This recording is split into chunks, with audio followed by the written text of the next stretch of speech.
Good afternoon, and welcome to Maryland Department of Planning's webinar on implementing sustainable growth, Maryland's Place Principle in Action. This is part of a new series that the Maryland Department of Planning has begun addressing the 8 planning principles with our partners from around Maryland, other organizations, and we even have a partner from out of state and currently out of country right now. So we're glad you could join us.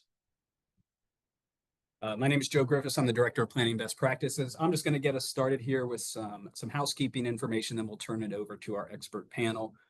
Today's webinar is available for 1.5 AICP credits, and you can see the number on the screen. You can search for credits to log your hours, either with that number or by typing in the name of the session. We will also be sending a completion certificate for everybody who attends after the webinar. Some more housekeeping. The webinar is being recorded. We will post it on our website.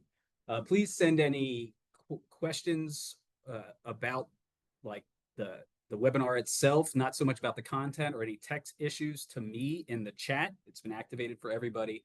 But if you have questions for the panel, content questions, please put them in the Q&A. Don't put them in the chat, because as we go along the chat, more people add things and everything scrolls up, and we won't be able to find your question. So please only put logistical questions, tech questions in the chat, and content questions in the Q&A. And at the end of the webinar, we will get to your questions.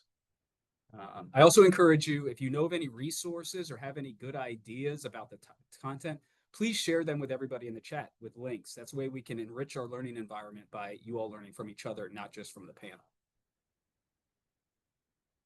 And I would like to introduce our first panelist. Susan LaRousse is one of 3 regional directors in the Planning Best Practices Division here at MDP.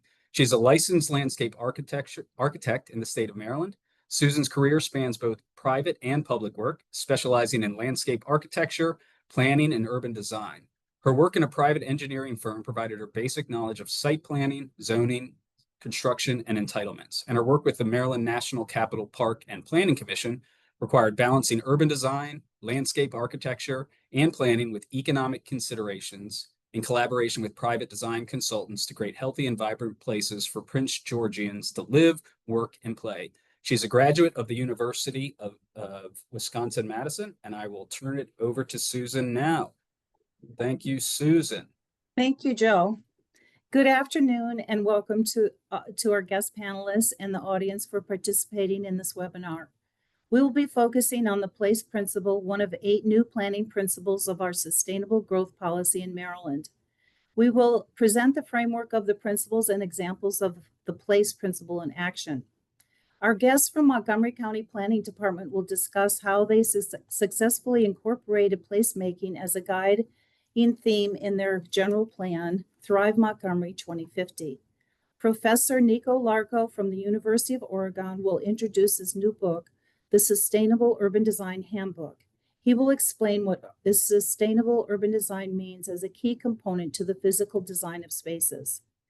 Today's learning objectives will include the following. Next slide. How to translate the place principle into actionable strategies, how to apply the place principle to comprehensive planning, tips on how to engage with community members in the creative placemaking process, and how to identify opportunities for placemaking, as well as the programming of spaces and community stewardship of public spaces as a key to success. Maryland Department of Planning began examining the 12 planning visions of the Maryland Land Use article in early 2024. We focused on the most recent version of the law adopted in 2009. We began to question whether the visions were really serving the planning community today and decided to hold regional roundtables with jurisdictions across the state. From April through June, Maryland Department of Planning staff met with the planning directors of jurisdictions that have planning and zoning authority with the intent of gaining insight on their thoughts of the local comprehensive planning process and the drafted planning principles. The recurring themes we heard included simplifying the process, especially in the smaller jurisdictions of the state, We also heard that they felt that the proposed principles were more aligned with the required elements of the comprehensive plan. We received positive feedback that the planning principles included equity, resilience, and place. Based on that feedback, Maryland Department of Planning created legislation in the fall of 2024 that was introduced as Maryland's 8 Sustainable Growth Planning Principles. On April 8th, 2025, Governor Moore signed the Maryland Sustainable Growth Planning Principles into law. The planning principles create a framework that, one, emphasize Maryland's land use and development priorities, and two, it allows flexibility in how these principles are applied by various user types. The 8 principles, as shown in the diagram, include land, housing, transportation, economy, ecology, equity, resilience, and place. Each of these principles intersect with one another. The process of placemaking should rest upon the foundation of 3 concepts. Next slide, please. Improving human well-being, mitigating climate change, growing economic opportunity. In regard to improving human health, placemaking helps people feel happy and safe and secure in their communities. Public spaces that provide opportunities to gather and interact improve social connectedness and commonality. In regard to mitigating climate change, placemaking often includes green space and green infrastructure of various types, which in turn provide carbon sequestration, cooling effects, and flood mitigation. And finally, in regard to growing economic opportunity, successful placemaking typically includes public and private partnerships and can spur economics through the development of a sense of place in a community. And when located in proximity to small businesses, these businesses gain more vitality. In the legislation, next slide, each of the planning principles include an intent statement. And in the case of the place principle, its intent is to provide public spaces that encourage social interaction and value cultural, historical, and natural resources. The legislation does not include a definition of placemaking, but as part of our yet to be published implementation guide, we have crafted a definition in conjunction with our state agency partners. We suggest that placemaking is a process that contributes toward empowering communities to plan, design, and program new and revitalized public spaces for the purpose of building community, contributing to public health, connecting to our local heritages, conserving natural resources, improving climate resilience, and strengthening our local economies. In addition, we note that placemaking also includes placekeeping. Placekeeping is the active care and maintenance of beloved public spaces by the people who live and work there to support the continuation of local ways of life and cultural memories. Public spaces may be publicly owned or privately owned spaces that are open to the public for a designated period of time, such as museums, gardens, and other spaces that grant public access. There are many ways that placemaking contributes to sustainable growth. Next slide. The placemaking process promotes social cohesion, encourages community engagement by defining community priorities through physical improvements. Placemaking in the public realm benefit all in the community, and placemaking promotes accessible design for full inclusion of community members and visitors. Placemaking should leverage capital of all kinds. The economics of our communities change from positive to negative balances. Funding ebbs and flows, and whether that be from a public, nonprofit, or private funds. What we know today to be true is that the need for public and private funding is becoming more and more deliberate. Placemaking with public and private partnerships can spur economic development. We can do this by designing comprehensive plans that speak to placemaking through incentivizing public benefit features. These tools help to leverage capital while creating places where people want to live, work, and play.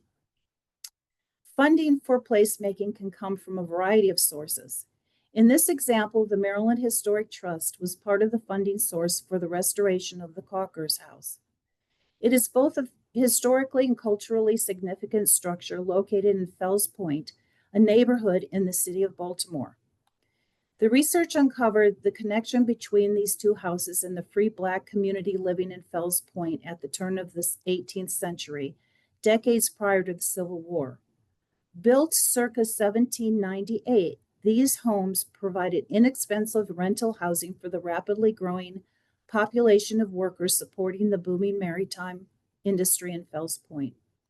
The two small 18th century wood homes were recently restored through two African American Heritage Preservation Program grants and won an award in 2024 for Project Excellence. To learn more about the Maryland Historic Trust financial incentive programs, Maryland Historic Trust is hosting a virtual roadshow to help advance placemaking through its historic designation and heritage programs. To learn more about the grants and tax credits that provide incentives for reinvestment in historic sites that help to strengthen community identity, local economies, and long-term resilience, you are invited to attend this virtual roadshow on Friday, December 5th at 12 p.m. The event is free, but registration is required at the link on the slide. The Maryland Department of Planning is in the process of developing a tool to advance sustainable growth in Maryland. The Sustainable Growth Implementation Guide will support multiple users across the state to implement the sustainable growth policy and planning principles. This friendly online resource will provide each principle with case studies and will be a centralized reference for practitioners, policymakers, and designers advancing sustainable growth. We expect the implementation guide to be released in early December. It is my pleasure to introduce my colleague, Darius White. Darius is he's native to Baltimore. He's an educator, a planner, and his work spans real estate development, community engagement, and placemaking. He currently serves the Maryland Department of Planning and the citizens of the state of Maryland in the areas of community design and development, and supports the state's planning efforts to strengthen economic competitiveness and advance equitable development. He also teaches urban design and planning as an adjunct professor at the University of the District of Columbia. Thanks, Susan. Appreciate the introduction. Good afternoon, everyone. I'm going to talk a little bit about case studies. This first slide in particular are 3 projects that exemplify best practices for the place principle within the state of Maryland. Each of these efforts shows how thoughtful design and planning can create public spaces that support social interaction and honor cultural, historical, and natural resources. We will look at the Baltimore Street redevelopment project in Cumberland, the Design for Distancing initiative in Baltimore, as well as the Mill Race Dry Pond retrofit in Anne Arundel County. In the next few slides, we will talk through each project in more detail and highlight the specific ways they bring the place principle to life. Next slide. The Baltimore Street redevelopment project along Baltimore Street in Cumberland, Maryland is a major planning and community development effort led jointly by the Allegheny County and the city of Cumberland. Completed in November 2024, it represents a $7.2 million investment supported by grants, private partners, and federal funding. Working closely with the city and local property and business owners, the project developed significant infrastructure improvements, expanded broadband access, improved parking, and introduced green infrastructure throughout the corridor. It also supports new mixed income housing opportunities, incorporates energy efficient strategies, and was shaped by community engagement. Although it is a model for how coordinated investment can transform a downtown district for a more connected, sustainable, and inclusive place, the project was also a 2025 Sustainable Growth Award winner in the place category. Next slide. This project shows how revitalizing infrastructure can strengthen community life while honoring local history. Aging water, sewer, and electric lines were replaced, and new fiber optic cables were added underground. These upgrades brought modern utilities to buildings in the late 1800s and the early 1900s, allowing them to meet the safety standards and reopen for new uses. A huge part of this project's success came from the city's outreach efforts before and during construction. Project leaders took extra care to engage with local business owners, ensuring that the shops and restaurants could remain open and that no one was displaced during this process. This commitment to communication and collaboration helped the downtown economy stand strong while improvements were underway. Since the construction began in 2023, more than 15 new shops and restaurants have opened, and several more are on the way. A 20-room boutique hotel will soon open in a beautifully restored historic building that have been vacant for years. What makes this project stand out is how it embraces the place principle, creating public spaces that invite people to gather, connect, and celebrate the city's heritage. By blending modern infrastructure with historic charm and a small community partnerships, Cumberland is not only preserving its downtown, it's reimagining it as a vibrant and welcoming hub where history, commerce, and community can thrive together. The next example that I want to talk about is Design for Distancing in Baltimore, Maryland. Design for Distancing was a citywide effort led by the Neighborhood Design Center to help Baltimore small businesses safely reopen during the height of the COVID-19 pandemic. With support from a 1.5 investment through the City of Baltimore, the Baltimore Development Corporation, and the Johns Hopkins Bloomberg School of Health, the project reimagined how public spaces could support community life and economic recovery. Working across main streets, arts districts, and retail corridors, the team created temporary, low-cost, and adaptable outdoor spaces that allow for people to gather at a safe distance. Through co-design and a strong community engagement, local designers and business owners partnered to activate sidewalks, streets, parking spaces, as well as vacant lots. The result was a series of creative public space interventions that supported small businesses, centered equity, and showed how thoughtful design can bring people together during the most challenging moments. Next slide, Joe. To guide the effort, Neighborhood Design Center brought together public health experts, transportation staff, business leaders, and community advocates to develop what safe, physical, distant public spaces could look like. This led to a global ideas competition that invited architects, artists, and everyday residents to submit concepts for temporary low-cost installations that could transform sidewalks, parking spaces, and even vacant lots into usable public spaces. More than 160 ideas were submitted, ranging from professional renderings to hand-drawn sketches.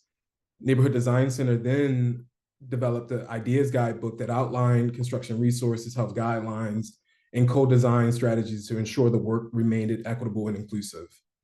Each participating business district was paired with a local design team to create interventions that reflected the character and the needs of their community. Design for Distancing ultimately showed how flexible, people-centered design can help cities adapt in the moments of crisis and strengthen everyday public life, directly supporting the place principle by creating inviting spaces that foster social interaction and celebrate cultural identity in each community. And the final case study that I want to touch on is the Mill Race Dry Pond retrofit in Anne Arundel County, Maryland. This project was a great example of how environmental restoration can also enhance community spaces. Completed in 2020 by Anne Arundel County's Bureau of Watershed Protection and Restoration, the project transformed an outdated and often flooded stormwater facility into a functioning watershed ecosystem. What was once an underutilized and unreliable drainage area is now restored as a natural space that provides water quality, supports wildlife habitat, and strengthens the surrounding neighborhood. Through thoughtful green infrastructure design, the county turned a problem site into a community asset that benefits both the environment as well as local residents. The Mill Race project shows how reimagining existing land can create healthier ecosystems and more resilient places for people to enjoy.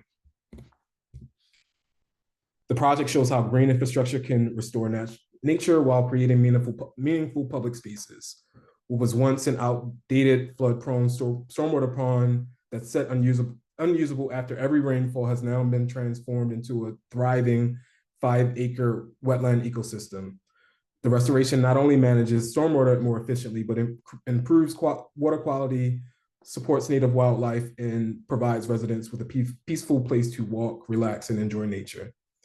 This project was a collaboration between public and private sectors, turning an underutilized, problem-prone site into a community asset. By combining environmental restoration with passive recreation, it demonstrates how thoughtful design can serve both people and the planet. The Mill Race Project perfectly embodies the Praise principle, creating public spaces that encourage social interaction and value natural resources. It is a model for how ecological improvements can also strengthen community identity, resilience, quality of life, and create a sense of place. Thank you, and I'll now pass it back to Joe.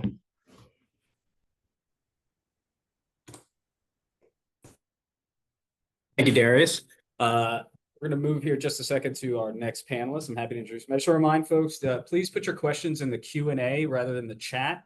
We'll be much more readily able to access them later on if they're in the Q&A, because the chat keeps scrolling up and we won't be able to find it. So if you have questions, please put them in the Q&A function at the bottom of your screen. All right, I'm happy to introduce our next speaker. Paul Mortensen is a chief and senior urban designer in the director's office at Montgomery County Planning, and leads their design excellence efforts. He is a registered architect in the states of California, Washington, and Maryland, is a LEED accredited professional, and is a member of the Congress for New Urbanism. Paul has practiced architecture and urban design in the creation of sustainable communities throughout the country for the past 35 plus years in both the private and public sectors, with many of his projects receiving regional and national recognition and awards. He has also been an adjunct professor in architectural design at the University of Maryland, College Park. And I'm going to turn it over to you now, Paul, and I'm going to stop sharing. All right. Thank you very much. Let's see here.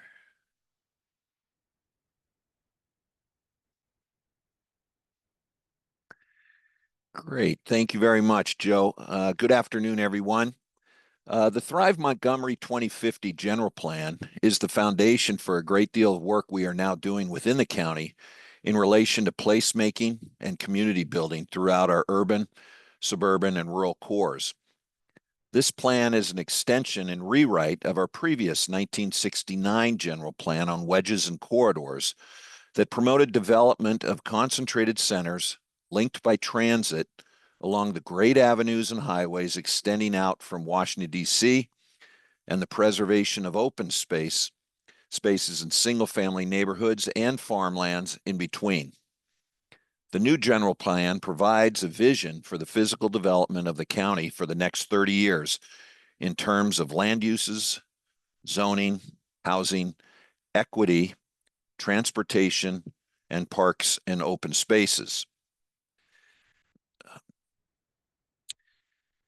The new plan is based on the valuable principles of the past, which emphasize the preservation of our agricultural preserve, development of physically concentrated centers at all sizes and scales, and patterns of growth that promoted mass transit and multimodal uses between the centers.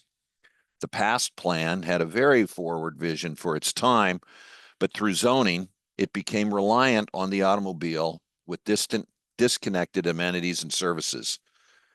The new plan takes on the rapid social, environmental, technological, and demographic and economic shifts that have occurred throughout our region and the nation, with a clear vision for the future that requires bold new policies and more inclusive planning. This plan hopes to address historical inequities, especially in housing, and to embrace new realities on how we should continue to grow. Through this vision, we believe the county will become more urban, more diverse, and more interconnected. The primary goals of Thrive Montgomery 2050 are organized to achieve economic competitiveness, racial equity and social justice, and environmental health and resilience. The plan aims to create complete and linked communities that offer equitable access to jobs, more housing that meets the needs of ever-changing household demographics, including smaller households, encourages multimodal transportation that allows less reliance on cars, and more concentrated parks and public spaces linked by great streets that encourage walking, biking, and rolling, as well as social interaction. This plan advances that our corridors of the previous wedges and corridors will be the places where growth will occur and where the 15-minute centers will thrive, while further expanding protections for our open spaces and natural resources, such as the agricultural reserve between these corridors at the wedges and stream valleys and nature corridors. In the end, we hope that new and more housing types, together with a mix of uses framing the public realm, will create and support the type of artistic, diverse, complete communities Montgomery County has become known for and where people want to live.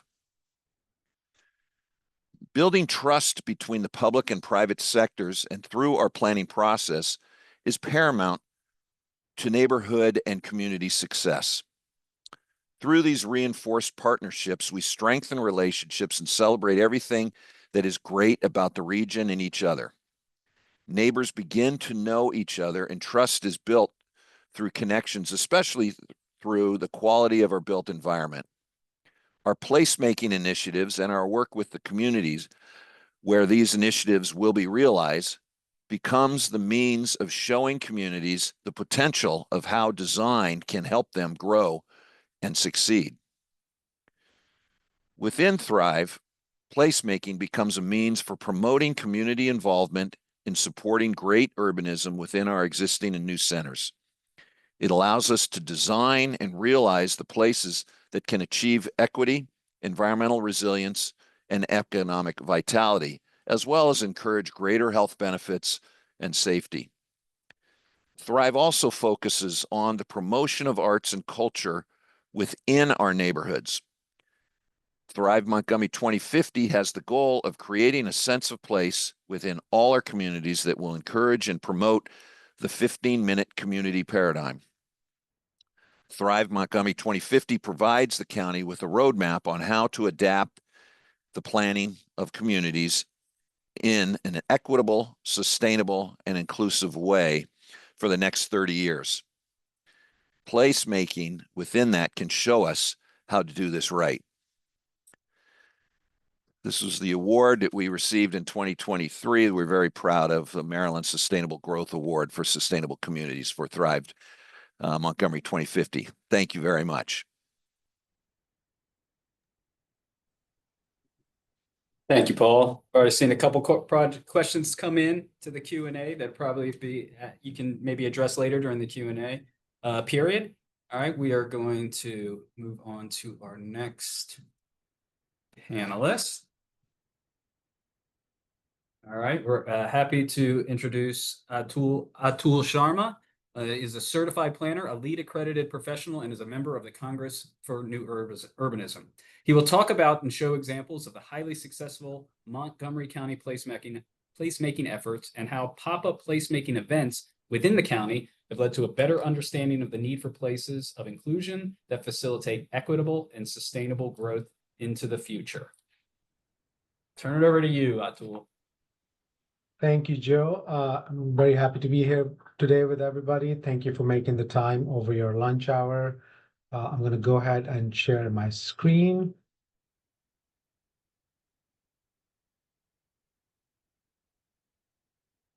Let me do that one more time so I can make sure the sound comes through.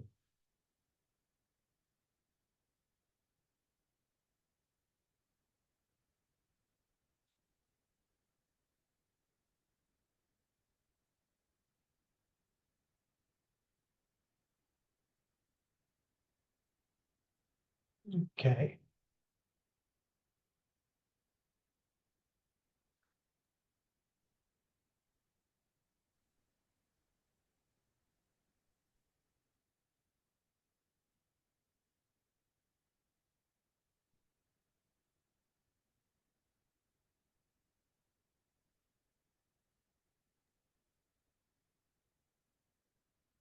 You just need to put it in presentation mode, but it's looking good. Great, thank you. Thank you. Okay, so I'm gonna spend a little bit of time talking about how we as a county planning department look at these principles of place that Susan discussed and try to implement them in our day-to-day planning work. And I just wanted to start off by taking a little bit of stock and setting the table as to why a local jurisdiction planning department like ours even does placemaking in the first place. So when I thought about this for a little bit, I think there are 4 key goals that we try to achieve when we do placemaking. The first goal is to essentially put planning into action. Planning by its very nature is a long-term activity. The concepts that we come up as planners and urban designers take many decades sometimes to come to fruition. And we see placemaking as a vital strategy to, in the short term, explain to people what the potential power and impact of these planning ideas might be. We also use it as a way to advocate, to bring our long-range planning ideas to life. So oftentimes we'll do placemaking projects that show a temporary state of what the long-term condition is supposed to be, so people can touch, feel, and interact with it, understand its benefit to the community and local government, understand its potential for economic development, and hopefully try to build a coalition around building the permanent state through longer term investments. We have also found that placemaking is a very important way for us to engage the communities that we work with. So when we are doing our master plans, we are now using placemaking activities almost very regularly, where we invite people to build these public spaces with us, to improve public spaces, to build these sort of pop-up activations, to really make sure that the community feels like that they are a part of the planning process. Excuse me. And the last thing I will add is, excuse me, the last thing I would add is that placemaking increasingly is also becoming an act of peacemaking. And what I mean by that is that when we are able to create safe and inviting spaces that people can come to, no matter how they look, where they're from, or what their ideologies and beliefs are, and interact with other people who may or may not look like them, who may or may not be from the same income bracket as them, or have the same principles and beliefs, it does create a public forum for people to come together in a democratic space and learn from each other, discuss and debate with each other, and hopefully make new alliances and new friendships. So we find these 4 goals to be really important in our work. We've done a lot of different things in the realm of placemaking over the past 10 years that I've been with the department. It's included everything from inviting experts to come and speak to us and our communities about the value and the process of placemaking. It has meant we've done design charrettes with communities to see how we can improve certain underutilized spaces. This actually also meant rolling up our sleeves and doing the work of doing placemaking, of making placemaking better, places better within our county in different neighborhoods. And it has also meant that we are constantly advocating for other parties to do placemaking as well that are not just us in the county. We have an expanding group of planners who are getting trained up and doing placemaking as a part of their regular master planning work. It definitely takes some capacity building, but we are spending some time to train our new staff, our younger staff who've been here for a long time, to think of how they can creatively include placemaking activities into the master planning process. And these are just some of my colleagues who have done a great amount of work in some of the projects that I'll show you in a minute.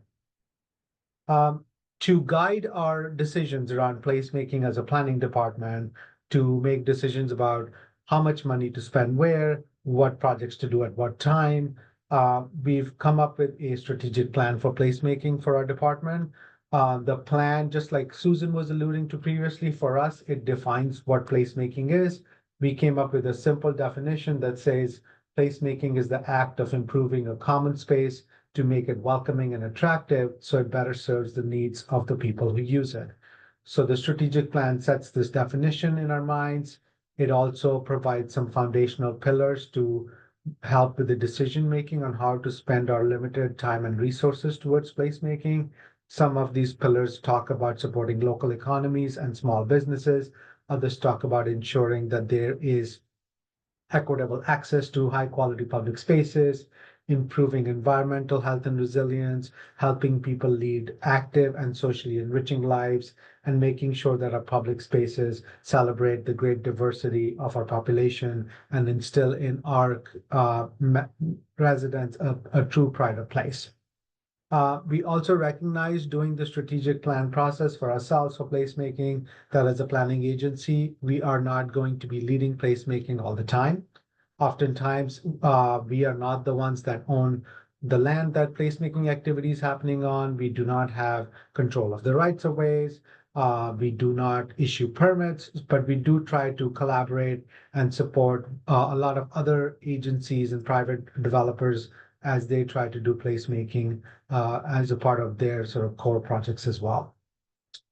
So now I'll skip to some of the more fun parts of this presentation that I have here. I'm going to share a few examples of what we've done in the past few years. There's a few videos and some images, and I'll talk to them. So the first one, I'm going to tee us off with a small video about a placemaking project that we did a couple of years ago. And this was done in conjunction with an ongoing master plan that we were doing at the time. And there was a commuter parking lot next to a bus rapid transit station and a regional services center that was really underutilized for its location and its potential value to the community. So we work with the community and we work with a nonprofit called Better Block Foundation to turn this parking lot into a central gathering space for this community and try to demonstrate to people what a long-term vision for that space could be. So I'll play this video. It's about a 2-minute video, and then we will go through a few more slides.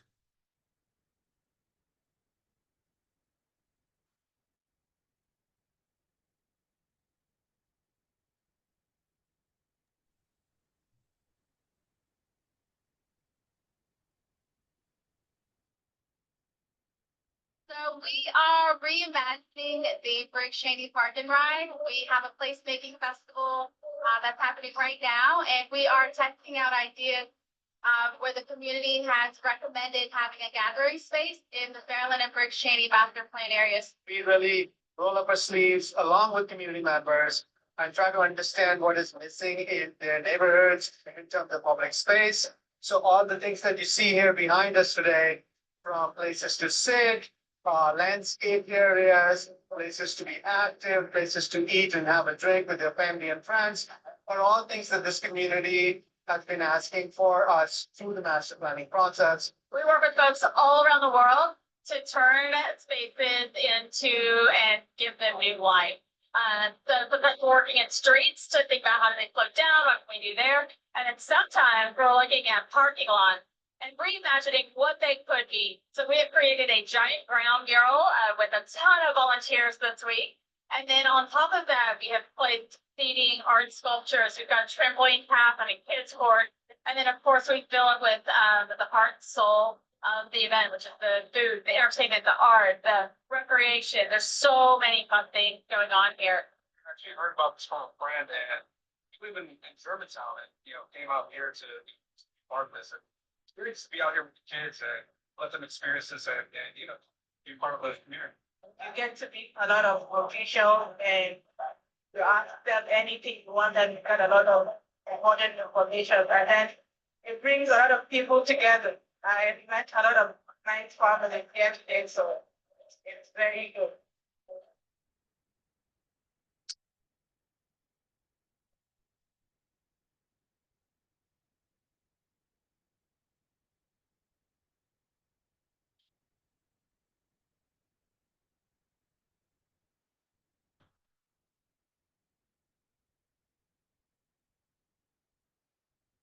Okay, so as you can see that these placemaking events that we've done are high energy, a lot of community involvement and input, a lot of volunteering. the planning staff comes and works with the community. We literally build some of these things up. And we've done these types of activities on a number of locations. What you see on your screen now is another example where we took a shopping center parking lot that had an underutilized sort of green area on the front of it and some parking spaces that were not being used, and turned that into a gathering space, working with the community. And these are intended to be short-term demonstrations, but each of these projects that I'm showing has led to some type of long-term positive improvement in that location. So in this location, the event was so successful, people really recognized what was previously seen as an unmowed lawn space as a central gathering hub for the community, that the neighborhood and the property owner did a handshake agreement, and the property owner has upped the maintenance and upkeep and security of the space, and the neighborhood has taken over programming of that space that actually sits within the shopping center site. They've done everything from Christmas caroling to 5K runs and music concerts in this space ever since. We did a similar project in another community called Burtonsville in East County, up Route 29 in Montgomery County.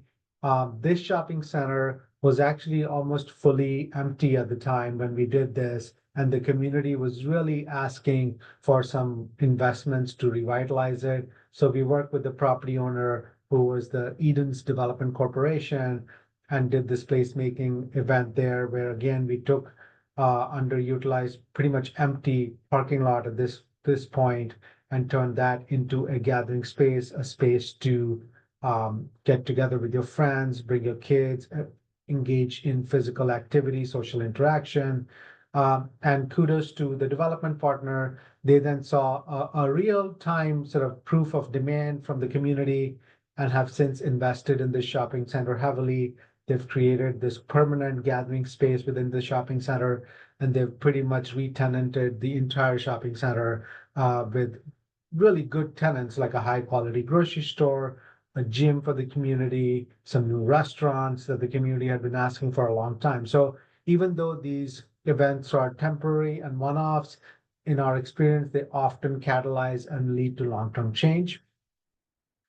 We've also done some projects that are not so much about creating a space, but are more centered around creating connections and creating opportunities for people to walk and bike.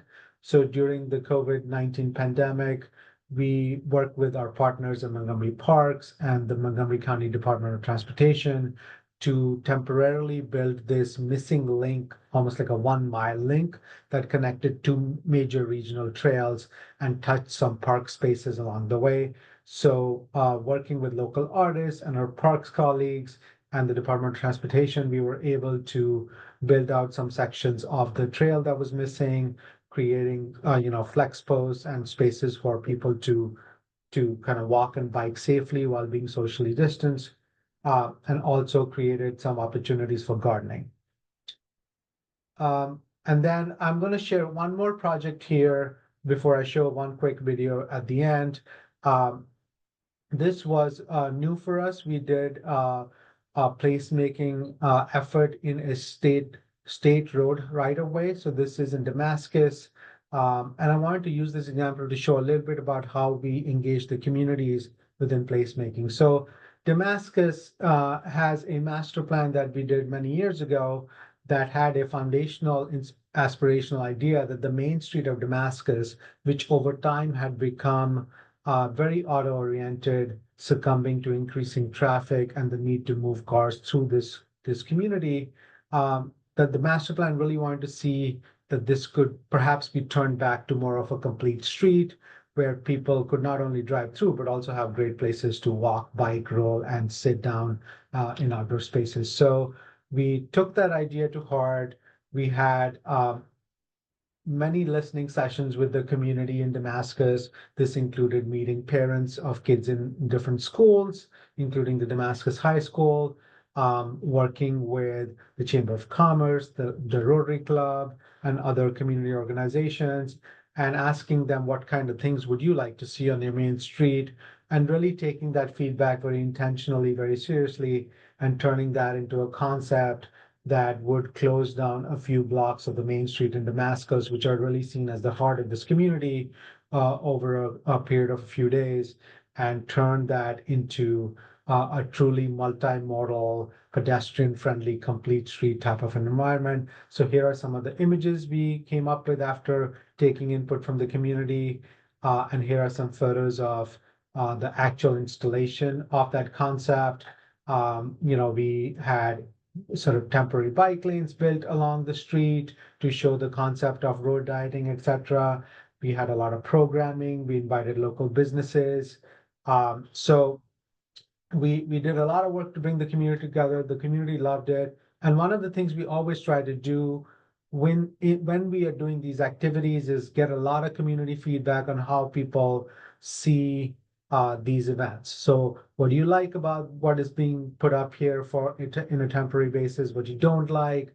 What are the things that are missing? And what would be the most highest priorities for you as a community to advocate for long-term change? We then package all that feedback and really come up with action reports and other materials that we and other partners can take to our local elected officials, state officials, and advocate for bigger, longer term infrastructure improvements that are needed to bring these visions to life. So the community piece of this is really important. I think without that, we would not have successful events at all. It does take a lot of time. Even though these events are temporary, they do take 6 to 9 months of diligent planning by us, community engagement, ideation, changing designs based on ground realities, etc. So it's a lot of work, but in the end, I think it really pays off. And it does lead to long-term change in a positive way. So it does sort of bring planning to life in a very visceral and effective way. So the last thing I'm going to share is a video of the latest project that we did. This project is really special to us because it is right in our backyard in downtown Wheaton. This is a parking lot behind our office building in downtown Wheaton. And we worked with the Wheaton Arts and Entertainment District and the Urban District, who organize a big festival called the Taste of Wheaton every year. And we reached out to them and said, hey, what if we actually, in addition to all the food-based programming that you do, what if we actually did place-based sort of activations and improvements to show people what this empty parking lot could be one day? They were a fantastic partner with us. So we took over this parking lot in collaboration with our colleagues at MCDOT and really turned it into a whole host of things. We had a roller skating rink, a pop-up beer garden. There were nonprofit organizations giving kids rollerblading and skateboarding lessons. There were a lot of food vendors all around it. So it really, again, transformed what would otherwise be a drab parking lot into a real community center over the course of the weekend that the Taste of Wheaton was occurring. So I'll share this video, and I think that concludes my presentation. So this would be the last thing I would be sharing with the group.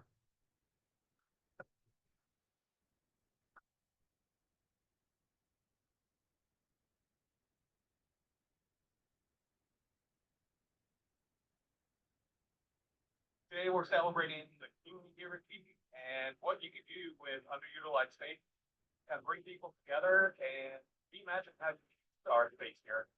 This project has been placing an initiative about a year and a half ago, where we are transforming this parking lot into a roller skating rink, gathering space, activity zone. There we're having an amazing festival put together by the Montgomery County Planning Board, the Planning Department, the parks, as well as the urban district. And it's cover a parking lot. They have a beautiful connect. So this plan is really setting up to guide our sort of effort towards that in the next 5 to 10 years. Here we go back to this plan as a guide and look to opportunities that can incorporate state thinking to our plan for so that the basically that here this event is inspired by like we're not at question will like really like. And so these are some little glimpses of what it could be like down the road.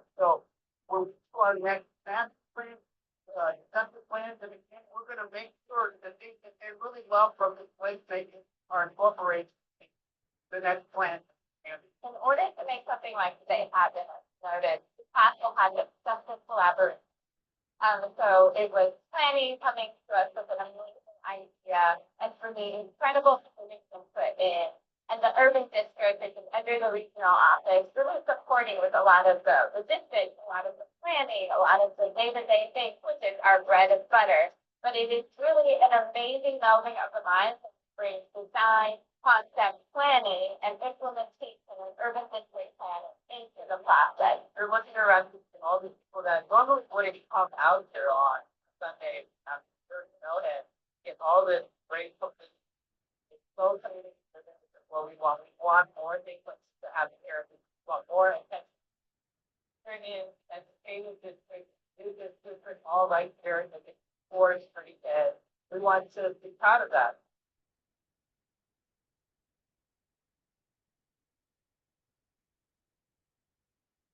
All right, so I think that covers some examples, and hopefully people enjoyed watching these, and I'll be happy to turn it back to you, Joe, and answer questions as they come up. Thank you, Atul. That was great. Love the videos, all the great visuals. You can see all the positive comments about the visuals in the chat. So thank you. All right, I want to move to our next and final presenter before the Q&A. Give me a second here. We're happy to welcome Nico Larco. Is an urban designer, architect, and professor. He leads Element/Urban Design, a design and consulting firm, and has been a professor of architecture and urban design at the University of Oregon since 2004, where he is also the director of the Urbanism Next Center and co-director of the Sustainable Cities Institute. Since 2018, he has also been a strategic advisor and researcher at TNO, a Dutch national think tank. I'll get it right. Nico, welcome, and I'll stop sharing and turn it over to you. Great. Thank you so much. Let me share my screen. Yeah. Hold on a sec. There we go.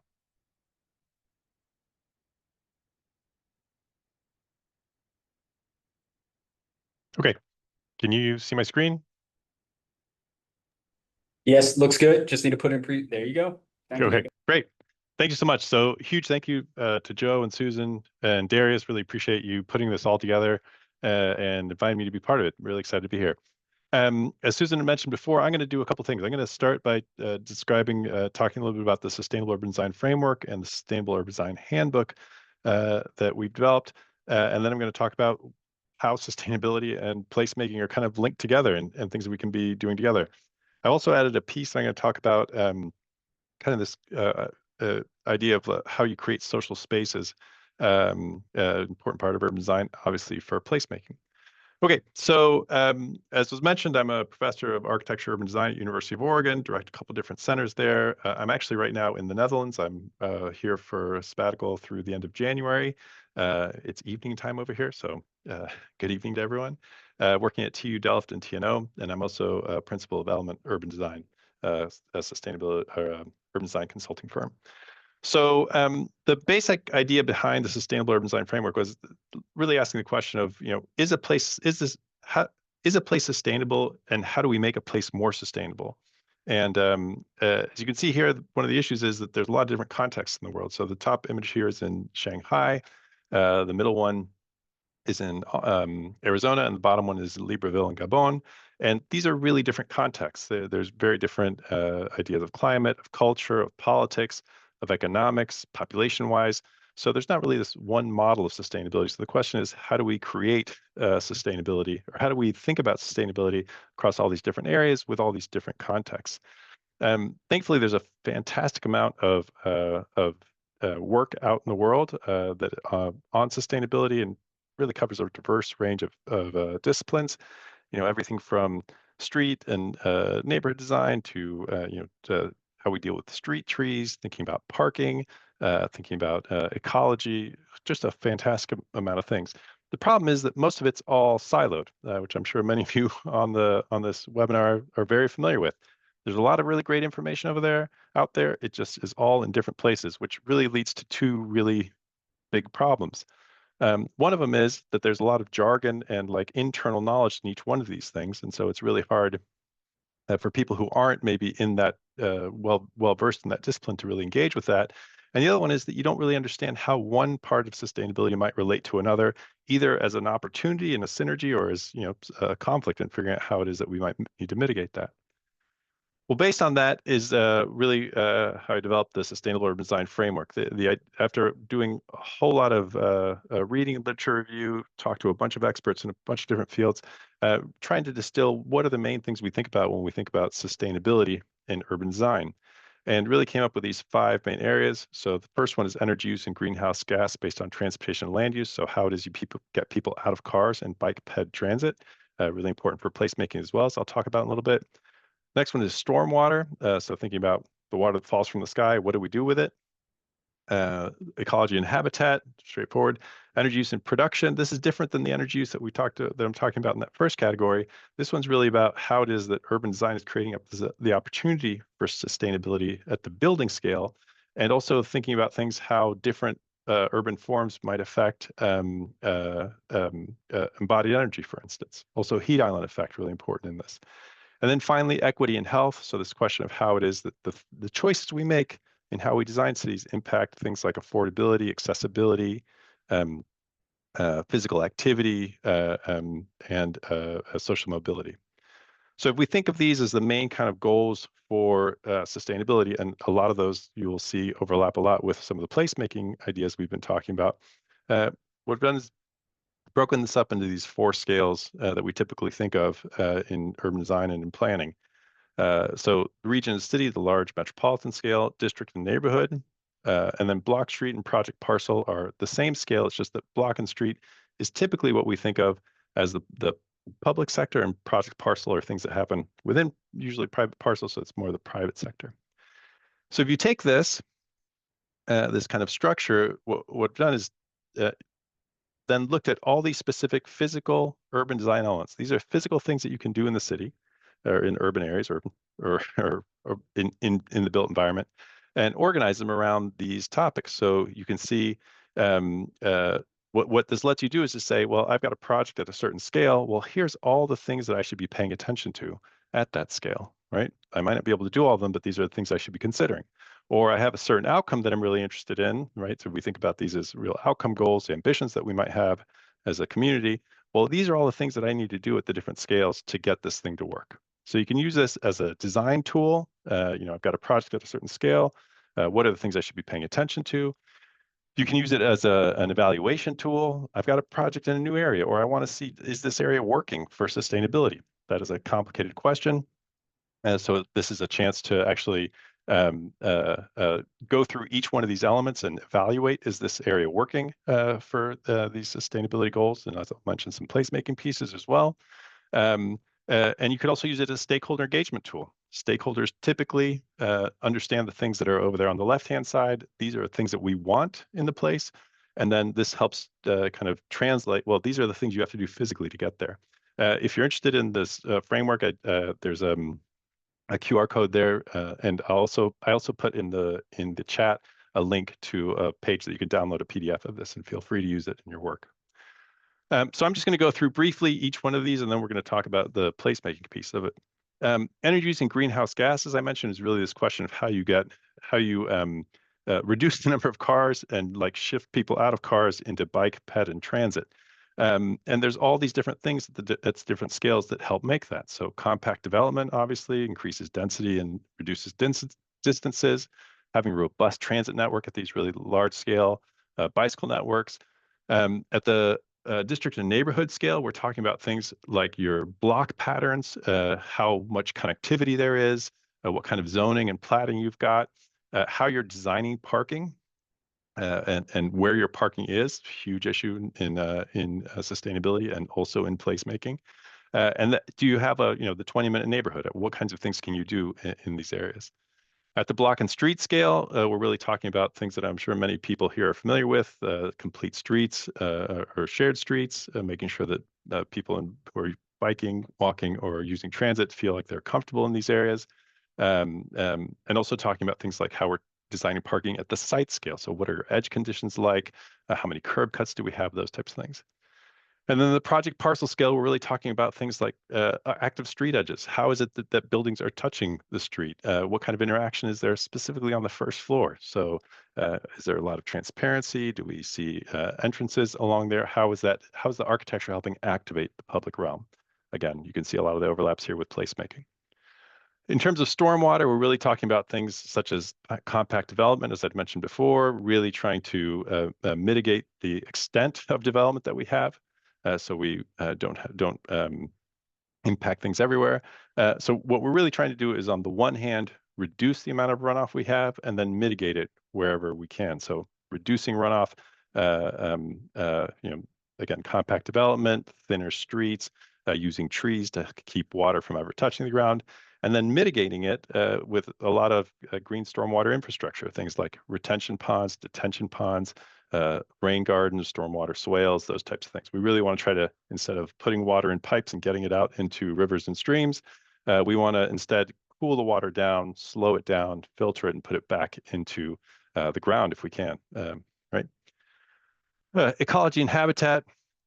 Again, some of the main things that we're trying to do in this is, don't touch things that we shouldn't touch. So mitigate areas that are, or be careful of touching sensitive areas. Mitigate where we are touching things, so figure out how we buffer around things, and creating macro habitat wherever possible. So things like at the largest region, city, and district neighborhood scale, thinking about robust ecological networks and ecological corridors and patches. Things like wildlife crossings at the block and street scale, like the Tobin Land Bridge I'm showing here. And then also thinking at the project and parcel scale, and also at the block and street scale, this idea of high vertical complexity. So areas that really aren't just like lawn and a tree, but have a rich mix of habitat they're creating.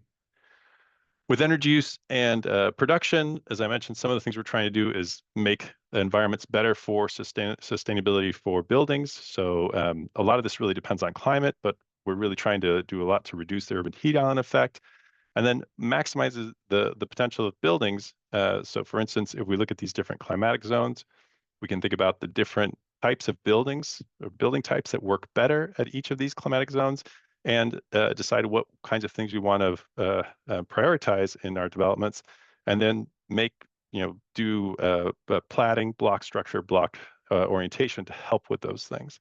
We can also think about things at the block and street and project parcel level, like greening, reducing the impacts of the albedo effect, really like creating cool surfaces. And again, great placemaking opportunity there as well. And then finally, with equity and health, this really idea of how is it that in the work we do in creating cities, how do we make them more affordable? Transportation is a really big part of that, but also thinking about having a mix of housing units, a mix of lot sizes, so that we can get a mix of housing units and types in there. Thinking about your lot shapes and sizes. In terms of accessibility, all the things that I talked about for transportation also make sense for not only for energy, but for also equity and health, right? Moving around in the car is typically the most expensive way of moving around. So if we can find other ways of moving around, a lot more accessibility and affordability happening in there as well. Physical activity, thinking about how we do open spaces and for whom we're doing them, how we design those, safety, and then social mobility, thinking about things of, related to affordability and accessibility, how it is that the way that we're organizing the city actually allows people to have opportunities to increase their socioeconomic status. Okay, so as Susan mentioned, this has all been put into a book. So the Sustainable Urban Design Framework, which I just shared, actually, each one of these individual elements is a chapter in the book, in the Sustainable Urban Design Handbook, and I'm just going to show you briefly what that looks like. So each chapter looks like this. So this is robust ecological area buffers. Each one of these starts out with what we call the dashboard, which explains to you what this topic is, what metrics are for it, how it's influenced by or influences other elements. So you start to understand the relationships between those things, and then how you implement this in terms of greenfield and retrofit. Sorry, the difficulty in implementing this in terms of greenfield and retrofits. There's a section on recommended approaches, typical approaches. This is what we're trying to get to. This is the not so great stuff that we often build, why this is important, and then giving you a lot of background information in case you're not familiar with this topic to help you have a little more depth in it. We also have a section on considerations and caveats on element interactions, political issues, and maintenance issues. And then at the end, there's guidelines for urban design. These are specific rules of thumb that you can use to help make better decisions across all these different elements for sustainable urban design. So the idea is to try to give people a tool that can help organize sustainability, understand the agency you have in doing that, and help you think about what kinds of things you need to be taking into account as you're creating new projects. As I mentioned, you can think about it across with what the element, the outcome that you want, and what design features you need at the different scales, and then also thinking about it at one single scale. So with that introduction, there's a lot of that I just talked about, as we think about sustainable urban design, which has a lot to do with placemaking. One of the most obvious ones, and you heard this from the presentations before mine, is, well, people need to be outside of their cars. If we want interaction to happen, if we want interaction with the built environment, it's hard to do while you're in an automobile. What I often call that a movable private space. So everything we do in urban design to create walkable, bikeable, and transit-rich places so that we're actually using and being part of the inhabiting part of the public realm is really important for placemaking.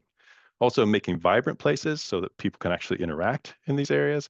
And also there's a ton of opportunities in the things that I just talked about that are related to sustainability that allow opportunities for creating meaning in space and really these placemaking opportunities. And I'll give you some examples of that in just a minute.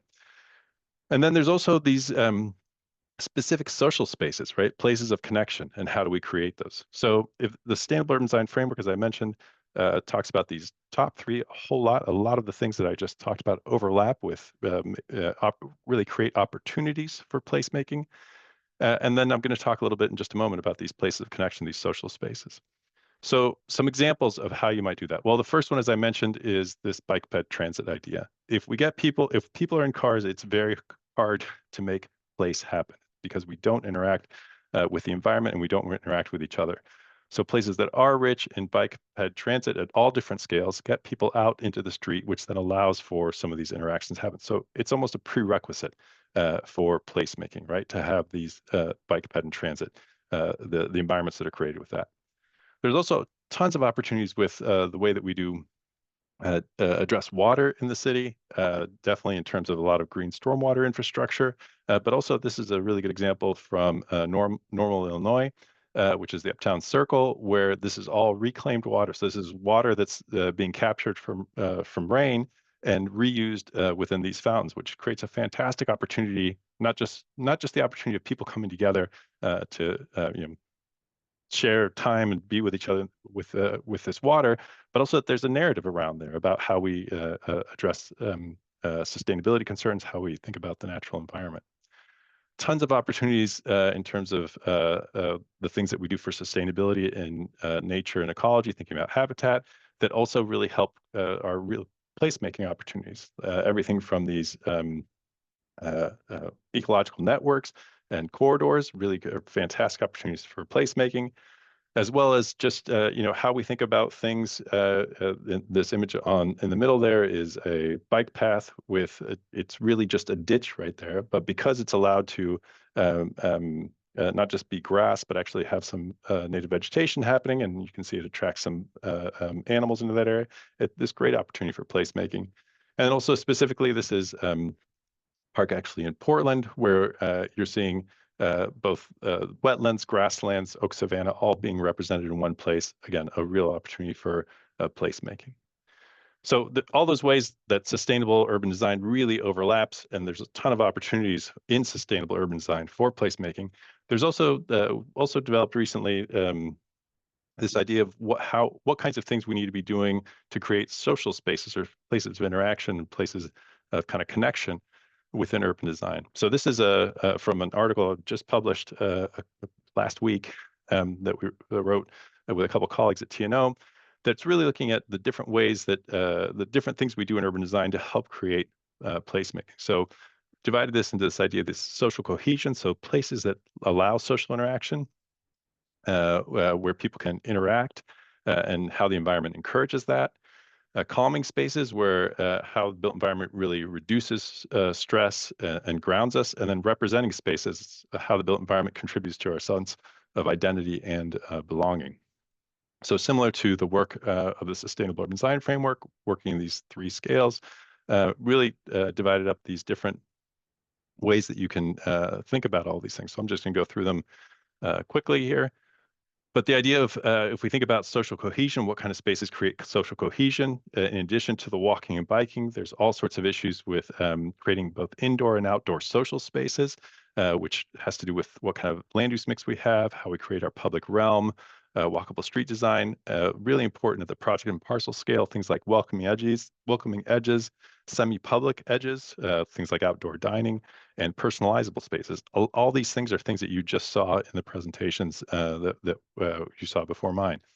In terms of housing and social interaction, we're really talking about how do we mix the housing that we have, opportunities for people to, so mixing the housing unit types, making sure that parking is not something that's dominating the housing.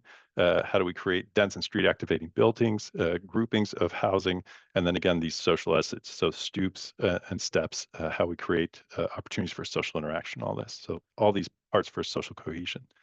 In terms of calming spaces, again, all these are really fantastic opportunities for placemaking within the urban realm. Obviously, the presence of nature, as we talked about before, all really relates to some of the things I talked about previously in terms of ecology and habitat. Access to light and air, so this has to do with the size of our blocks, for instance, how we do our platting for light and air access, and our street widths. And then reducing noise pollution. It's actually a really big issue here in Europe, much more than we typically pay attention to it in the US. But thinking about how we distribute our uses and services so that we're not creating really noisy things next to places that don't want to have a lot of noise, creating these kind of barriers or health barriers, and then opportunities for natural soundscapes. And then finally, this idea of representing spaces. This has tons of opportunity for placemaking. So uses that really represent our identities. And this I'm thinking of things like places of worship is a really good example of that, right? Where do we have these and how public are they? How are they read in the built environment? And then also specific physical design characteristics. So are we delineating, defining districts? Are we representing are there representative details and character in these areas? Huge opportunity for public art murals and using wayfinding as a way to do this.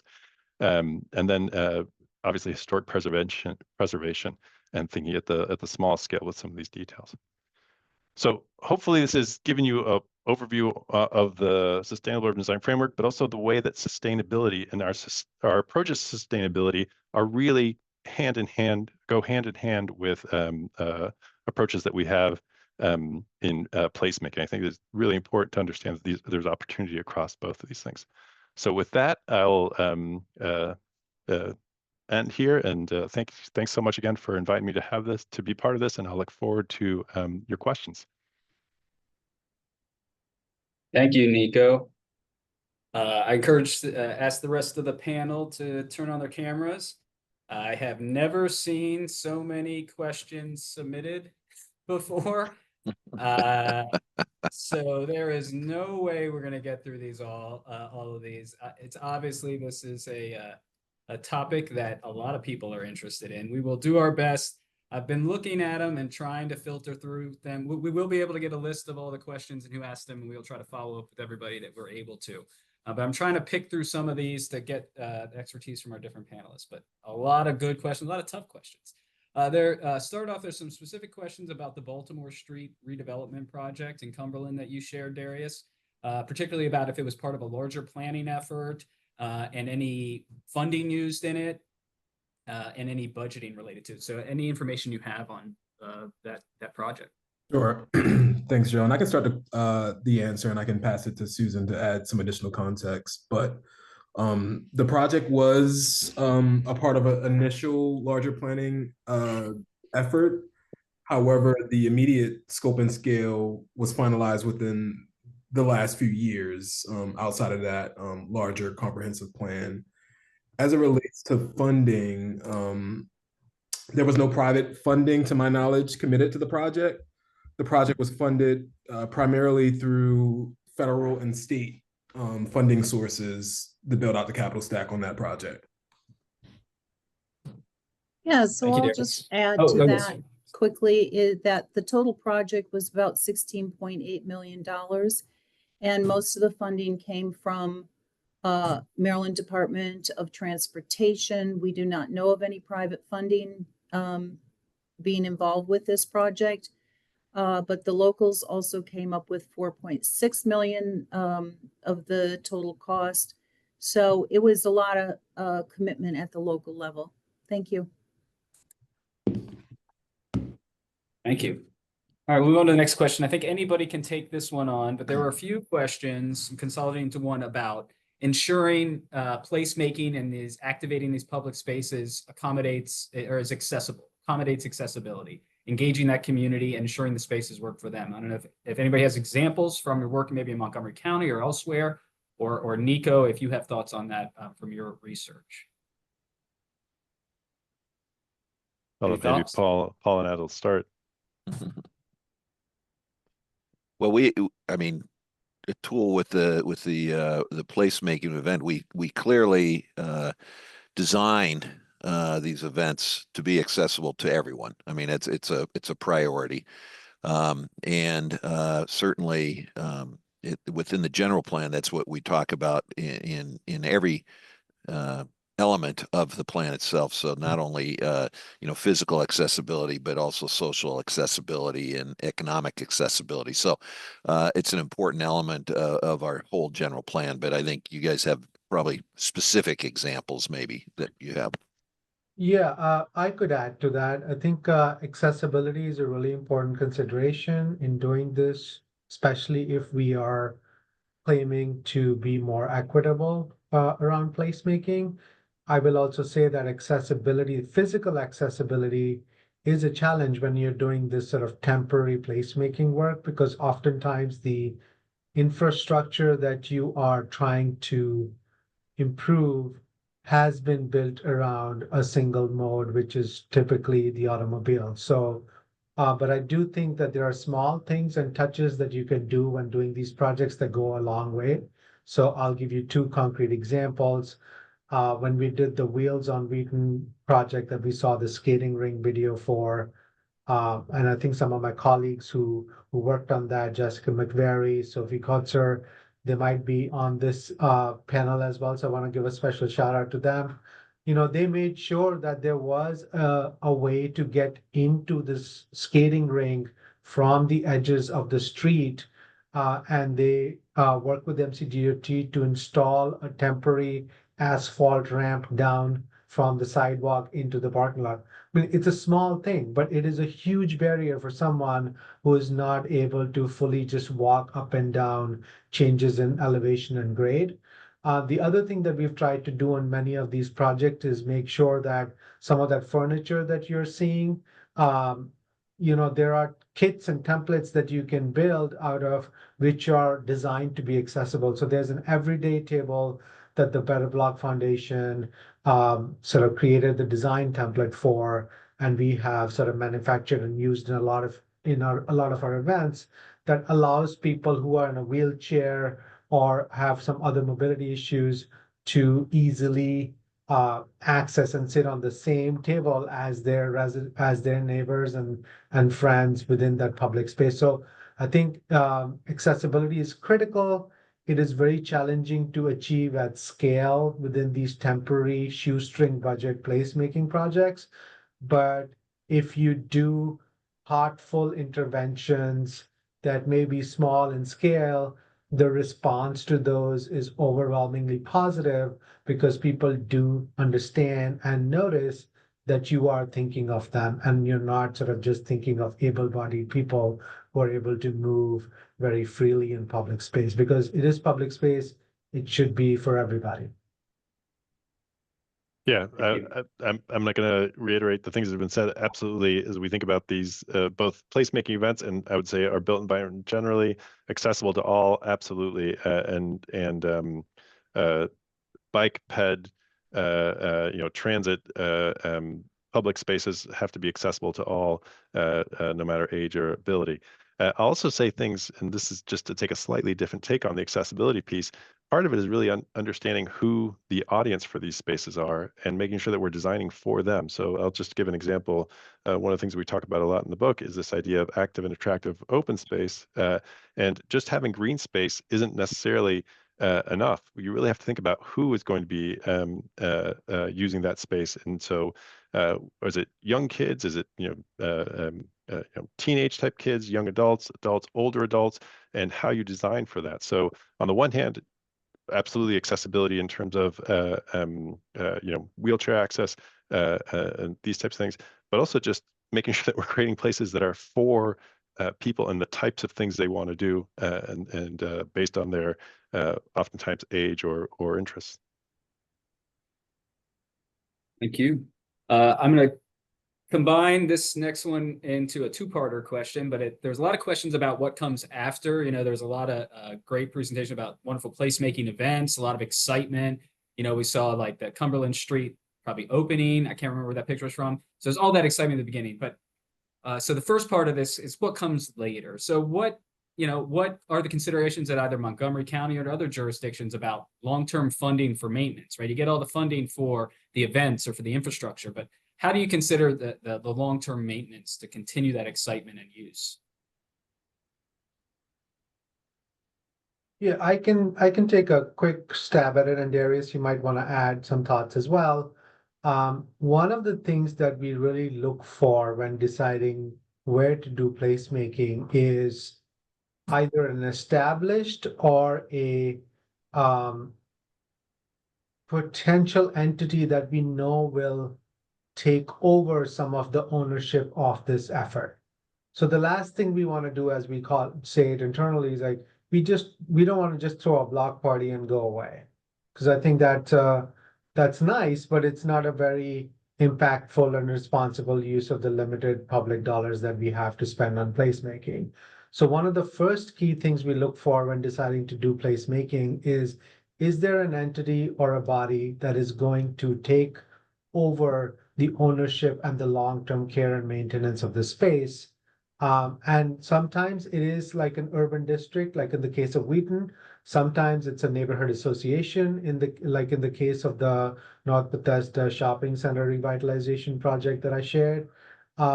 And it really, I think, is a critical ingredient that, if not introduced early on in the process, can really lead to a failure of the long-term impacts of these placemaking efforts.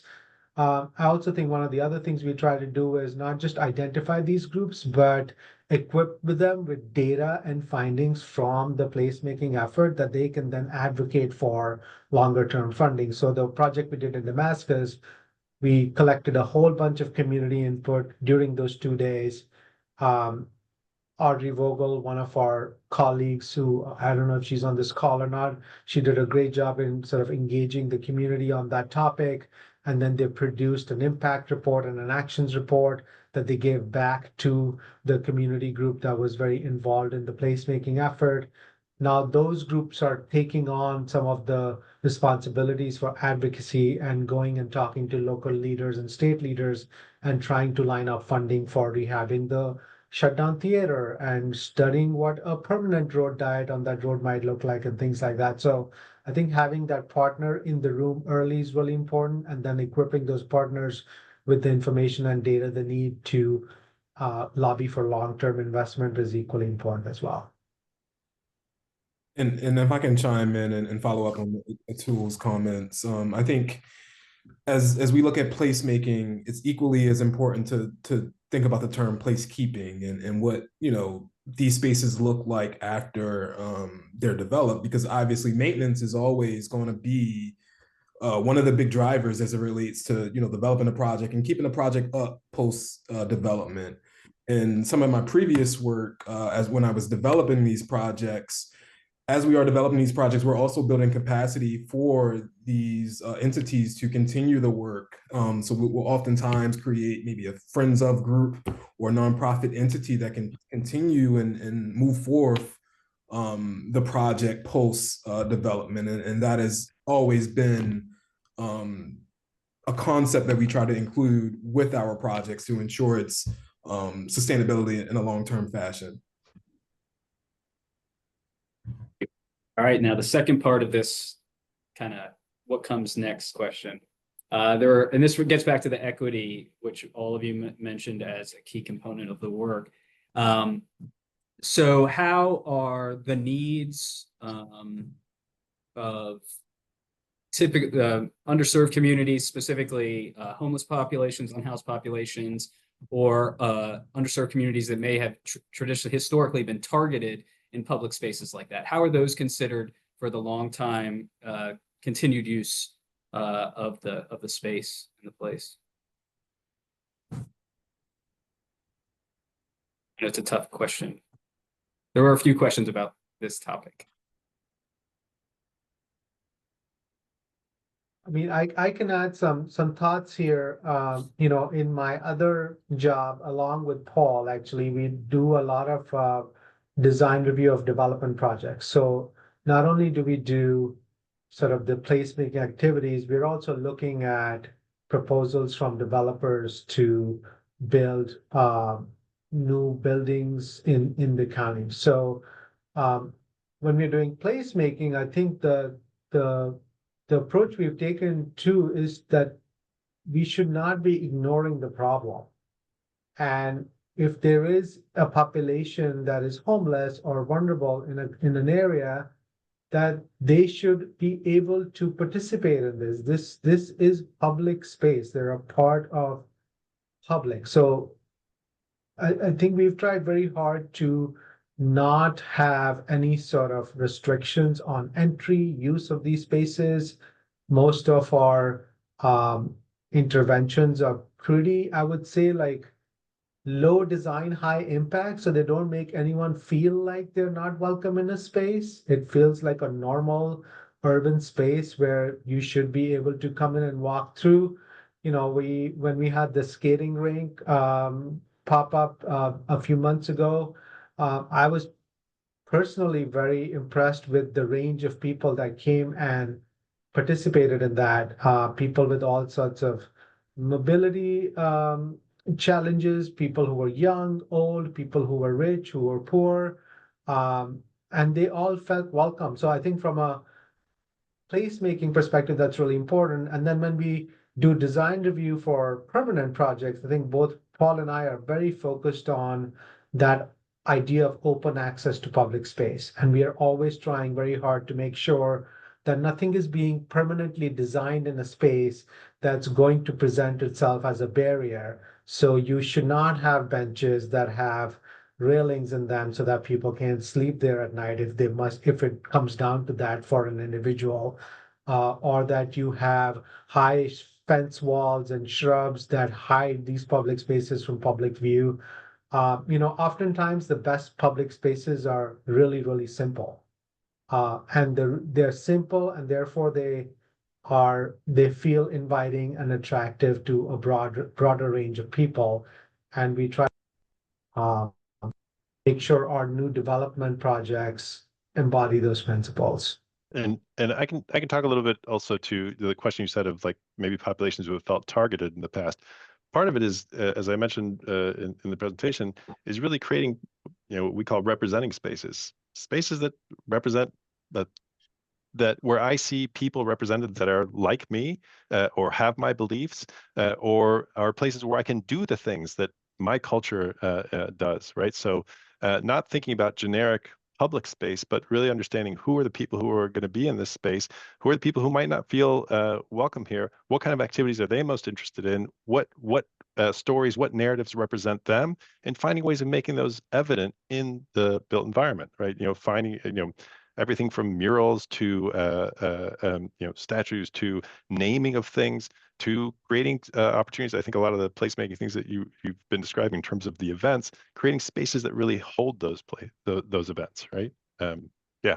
So making the built environment really feel like it represents you. Right. Well, we are at time, but I'm gonna go a little over with one concluding question that I'd like everybody to ask. Again, I apologize to everybody who submitted questions. I've never seen this many questions submitted, so I just didn't really know what to do with them.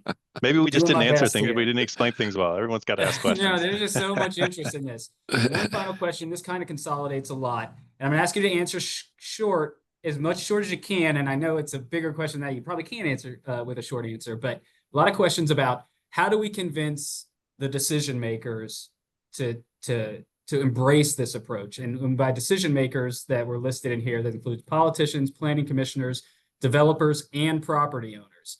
So I'd ask you all, I'm going to go around, pick one or more of those decision makers here, and give me a short answer on how we can convince them to embrace this. We will start with Paul. He's nodding his head. We're going to give Paul a chance to start this off.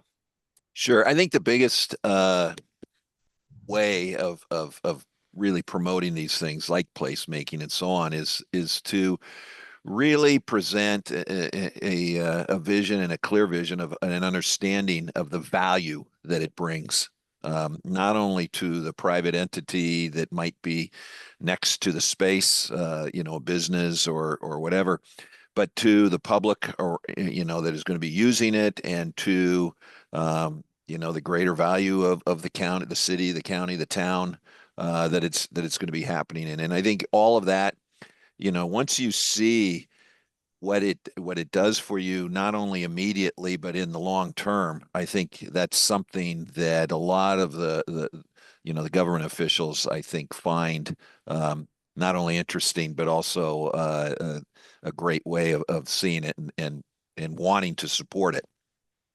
Thank you, Paul. Who would like to take it on next? I can go ahead. So I think one of the important things, this sounds kind of simple, but you have to understand what the people in these different positions, what motivates them, what gets them out of bed, what are they stressed about, what are they worried about, and then framing the things that we're talking about in relationship to that. If you're mostly worried about, economic development issues, all right, well, let's talk about how placemaking sustainability help with economic development issues. If you're mostly worried about, the creating a vibrant place, all right, let's talk about that. If you're mostly worried about crime kind of issues, all right, well, how does this help create, opportunities where there's more people on the street, and right? So it's like the idea is figure out what it is the people that you're talking to. This sounds really elemental, but what's the thing that motivates them, and then frame the solution related to that.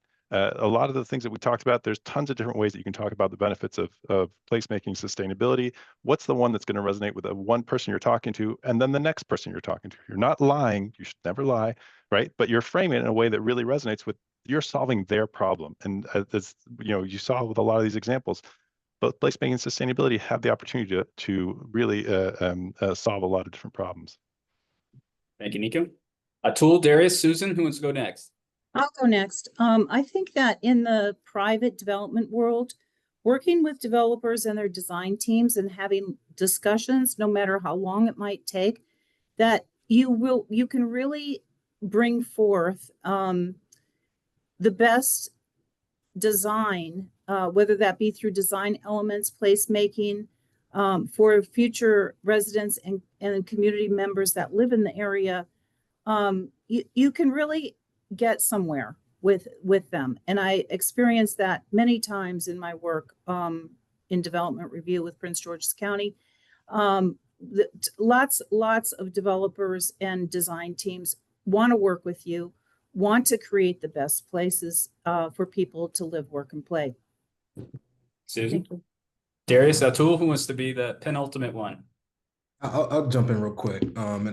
So for me, I think, and this kind of goes to Paul's point earlier, is creating a sense of value of why placemaking is important.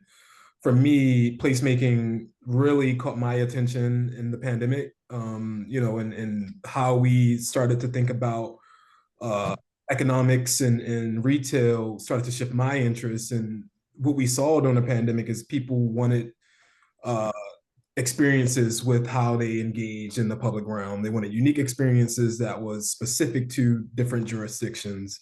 And I think creating that value of creating a sense of place allows for can become a catalyst for, continued development, and using that as the forefront helps to move that type of work forward.